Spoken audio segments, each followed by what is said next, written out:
Bautismo de fuego por Frank Duff. Capítulo 21. Nuestra fiel guarnición, segunda parte. Con esto tenéis ya una exposición del problema número 2, al cual pensábamos nosotros aplicar el difícil y gran problema número 1, dándoles una solución conjunta. Y digo nosotros, porque aquí precisamente y por fin se dividieron nuestros pareceres. Era la primera vez que nos habíamos distanciado en el modo de pensar, y me apresuro a especificar que fue un desacuerdo del más hermoso y verdadero tipo parlamentario, estando cada una de las partes casi convencida por los argumentos de la otra. Decía una familia en cada uno de aquellos cuartos habría de ser una guarnición invencible, y así escojamos entre estas pobres y míseras familias de los cuartos matrimoniales. Como consecuencia de poseer un cuarto, se reorganizarían. La otra parte se conformaba con la mitad de aquella proposición. Es verdad, por todos los medios posibles hay que traer aquí a los que se encuentran sin habitación, pero hay que escoger los mejores. No los escojamos de los cuartos matrimoniales, forzando la ayuda a los más miserables en aquel problema de la vivienda.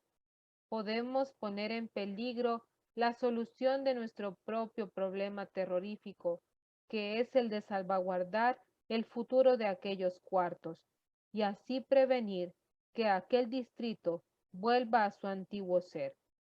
Si aquellos tipos defectuosos de las habitaciones matrimoniales son atraídos aquí, lo único que harán será dejarse llevar de la corriente de las cosas y acabar por ser del grupo de los mansos o aliados del mal, en lugar de ser el punto fuerte de defensa contra él. Era un argumento terminante. Estaba condensado en un estribillo que por sí mismo valía casi como la misma victoria. No te empeñes en amontonar una caridad sobre otra, porque vendrán al suelo la una y la otra. Pero también había argumentos fuertes por la otra parte, como este. El escoger los mejores exigía más tiempo, y cada minuto podía ser de vital importancia. Además, serían ellos lo suficientemente fuertes contra aquel lugar que permanecería duro aun cuando el mal mayor hubiera desaparecido. Los mejores serían lo suficientemente fuertes para construir una declarada presión para echarlo fuera. Era cuestionable que los despedidos de las habitaciones matrimoniales habrían de tomar las cosas según viniera en aquella dirección, porque, una vez puestos en posición de su propio cuarto, se necesitaría toda la fuerza de la ley para echarlos de él. De ordinario, toda táctica brutal sería para ellos poco más que un rato de recreo. Al cabo, la fluctuante balanza de nuestros temores y esperanzas se inclinó en contra del estribillo. Los ocupantes de las habitaciones matrimoniales fueron escogidos para que fuesen nuestra fiel guarnición, pues, aunque no lo sabíamos nosotros entonces, podíamos haber buscado excusas a nuestros argumentos porque, a fin de cuentas, tuvimos el consuelo de encontrar familias que estaban conformes con tomar aquellos cuartos. No había entrado en nuestros cálculos el hecho de que Blentley Place era un hombre que infundía tanto miedo como para ahuyentar de él a los hambrientos de habitación. Sin embargo, esto era lo que se pensaba antes. De la misma manera, era para nosotros prematuro ir localizando aquellos cuartos porque en aquel momento eran grandes fortalezas del vicio y nuestros planes de conquistarlas podían ser fallidos. En segundo lugar, prometíamos habitaciones de las cuales no éramos los dueños. Por lo menos, podíamos poner esto en orden. Y así salimos a hacer otro turno de entrevistas con los propietarios de los locales.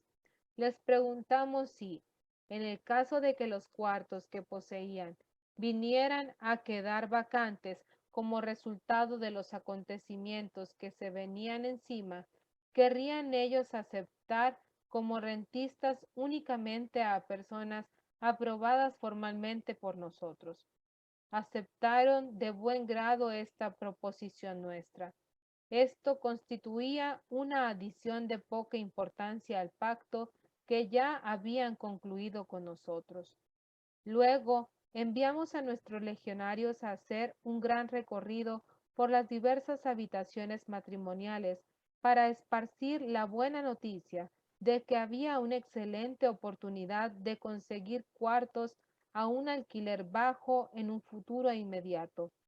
Todos se entusiasmaron por el anuncio, pero quedamos perplejos al comprobar cuántos, aun estos pobres, se enfriarían en sus entusiasmos cuando se les hiciera saber el sitio de los anunciados cuartos, Bentley Place. Oh, eso era cosa muy distinta, pero eran muchos allí los dispuestos a pasar por agua y fuego, a trueque de encontrar un cuarto en el otro lado. Se recogieron los nombres de estos y con ellos se hizo una lista. En su conjunto, desde luego, aquella lista constaba de matrimonios legítimos e ilegítimos, pero a un grupo de familias más respetables se les facilitó trabajo en circunstancias especiales, sobre lo cual hablaré a su debido tiempo. Por temor a que los acontecimientos se desenvolvieran con rapidez inesperada, haciendo necesario convocar a aquella multitud de gente sin casas, hicimos copias de una circular y las guardamos para distribuirlas tan pronto como se diese la señal de ataque, porque era intención nuestra dejar un mínimo de intervalo entre la salida de la señora arrendataria y la entrada de nuestro desastrado ejército de conquista. Quisiera tener ahora una copia de aquella notable circular para reproducirla aquí y dar así una idea de la atmósfera de aquellos días. Había también otra dificultad. Nadie entre aquella pobre gente tenía mobiliario. Lo que poseían como tal en sus madrigueras pertenecía a los dueños de aquellas casas, y así se hacía preciso encontrar mobiliario para ellos. Pero esta falta concreta, según pensamos, tendría pronto remedio. Cada uno de aquellos cuartos en Bentley Place estaba amueblado, algunos con cierto gusto y otros no tanto, pasando por toda la gama de la escala hasta llegar a los cuartos habitados por los sempiternos borrachos y los pobres diablos alcoholizados por el metílico. Estos cuartos estaban tan vacíos y tan miserables como cualquiera de los cuartuchos de las habitaciones matrimoniales. Podíamos sospechar que todo el mobiliario, bueno o no tan bueno, sería más o menos mal vendido si ocurría la evacuación planeada. Y se pudiera lograrse así, ¿por qué no comprarlo para aquellos pobres que nada tenían y a quienes tratábamos de alistar para nuestro servicio? Ocurrió que tuve que hablar de este asunto a una persona cuyo nombre fue mencionado antes en un punto de nuestro relato, esto es, relacionado con la adquisición de nuestra misma Santa María. Era McCarron, secretario del Departamento del Gobierno local. Hablarle a él de alguna necesidad fue siempre poner en movimiento las ruedas de la ayuda y del consejo más prudente. Y así fue también en esta ocasión. Su respuesta fue algo característica. Nosotros compraríamos cuanto mobiliario se presentara y fuera necesario, y él cargaba con el coste. El arreglo del asunto de nuestra guarnición significaba que habíamos avanzado hasta el acto final. Tal estado de las cosas era adecuado para pedir el cierre. Los estorbos, que parecían montañas en el medio del camino, habían quedado a ras del suelo. En cierta manera, la serie de problemas con que nos habíamos enfrentado se podía dar por resuelta y por adelantado cuando no pareció posible en las 2 semanas que habíamos tenido a nuestra disposición. ¿Cuántas personas nos habían parecido personajes claves? Habían asistido a una larga sesión con nuestro modesto Tribunal de Seguridad Pública. Las estrellas de menor magnitud fueron entrevistadas de manera menos formal.